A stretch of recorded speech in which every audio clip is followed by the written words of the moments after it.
मुसलमानों के हुकूक को छीनना बंद करो, माइनॉरिटी के हुकूक को छीनना बंद करो, भाईचारगी को कायम रखो।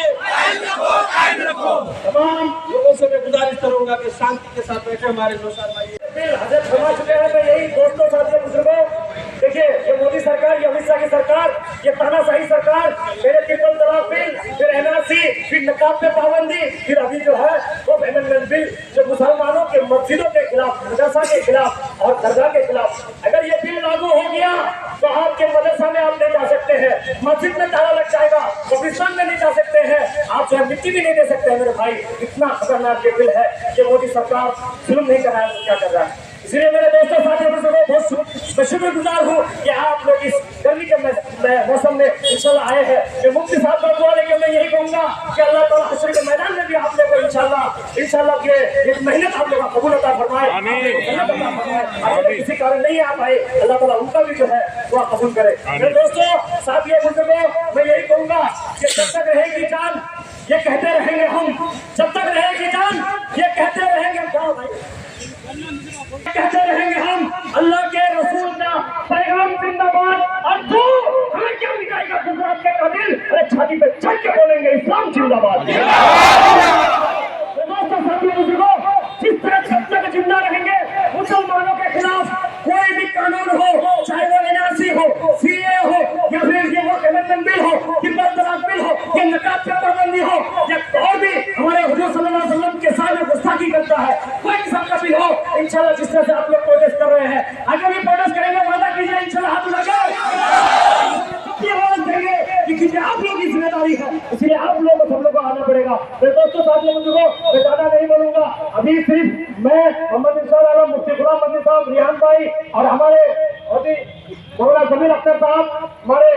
इमरान भाई और सकरुल्लाह भाई और हमारे अपने कब्जे में लेना चाहे ये कहां से जायज हो सकती है। लिहाजा वक्त की जायदाद में ये तरमीम ये सरासर इस्लाम के खिलाफ है, हिंदुस्तान के संविधान के खिलाफ है, हमारे इस्लामी कानून के खिलाफ है, जिसको हम किसी भी हाल में बर्दाश्त नहीं करेंगे।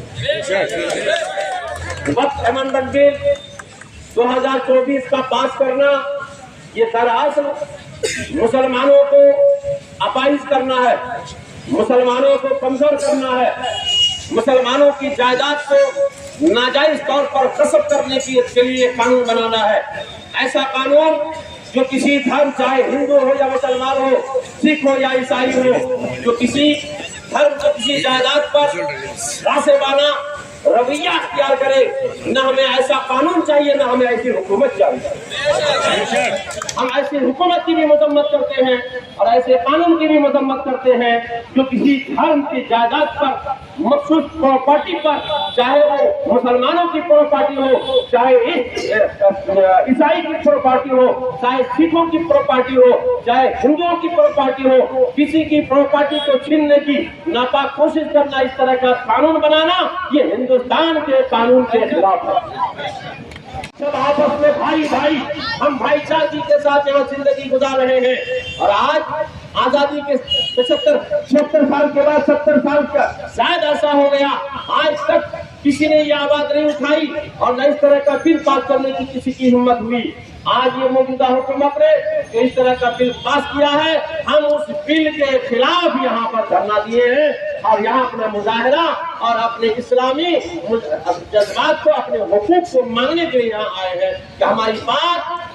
गृह मंत्री तक पहुंचे, हमारी बात प्राइम मिनिस्टर तक पहुंचे, हमारी बात प्रेसिडेंट ऑफ इंडिया तक पहुंचे, हमारी बात ममता तक भी पहुंचे,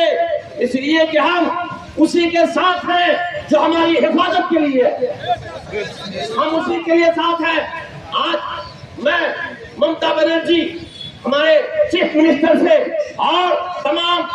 बंगाल के नेता और तमाम हिंदुस्तान के आलिम उलमा, तमाम पीर, तमाम मुरीद, हर शख्स से आज ये रिक्वेस्ट करता हूँ कि सब निकल करके इस बिल की मजम्मत करो, इस बिल को खिलाफ करो।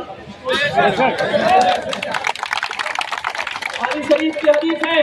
प्यारे नबी साथ फरमाते हैं, अला कुल्लुकुम राई व कुल्लुकुम मसऊलुन अन रइयतिही, ध्यान से सुन लो, तुम में का हर शख्स जिम्मेदार हो और हर शख्स अपने मातहत जिम्मेदारियों के ताल्लुक से कल मैदान महशर में पूछे जाओ।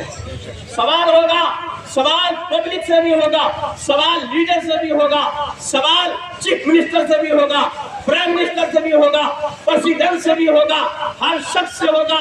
जिससे जो हो सके कि हर मुमकिन कोशिश करके संविधान के दायरे में रह करके हम आवाज बुलंद करेंगे ताकि ये बिल रिजेक्ट हो जाए।